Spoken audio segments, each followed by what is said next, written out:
اللہ رب العزت نے انسان کو جو اللہ رب العزت کی صفات ہیں ان میں سے کچھ اللہ رب العزت نے، ہم یہ تو نہیں کہتے کہ دیا ہے، لیکن اس کا کچھ عکس جو ہے نا اللہ رب العزت نے انسان کے اوپر ڈالا ہوا ہے۔ جیسے سورج نہیں ہوتا، سورج کی شعاع پڑتی ہے تو وہ چمکنے والی چیز جو ہے وہ چمک اٹھتی ہے، تو سورج تو نہیں بن جاتی، لیکن اس کا عکس جو ہے وہ اس کے اندر آ جاتا ہے تو وہ بھی روشن ہو جاتی ہے، جیسے چاند روشن ہوا ہے سورج کے ساتھ۔ تو اس طرح اللہ رب العزت کی کچھ صفات کا نا انسان کے اوپر عکس پڑا ہوا ہے۔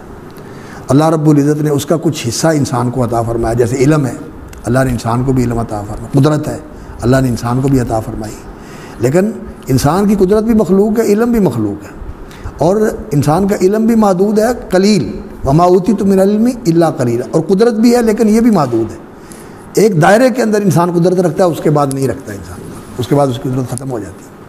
اور اسی طرح کی جو ہے نا منصوبہ سازی، تقدیر، منصوبہ بندی کرنا، منصوبہ سازی کرنا، یہ اللہ رب العزت کی صفت ہے۔ اللہ نے منصوبہ بنایا ہے، قدر، یہ اللہ رب العزت کی صفت ہے۔ اللہ رب العزت قدیر ہے، یعنی قادر بھی ہے، اور قدیر جو ہے وہ قدر منصوبہ بندی بھی کرنے والا ہے۔ اللہ نے پلاننگ کی ہے، اور اس پلاننگ کے ساتھ اللہ رب العزت نے پھر ساری کائنات کو وجود بخشا۔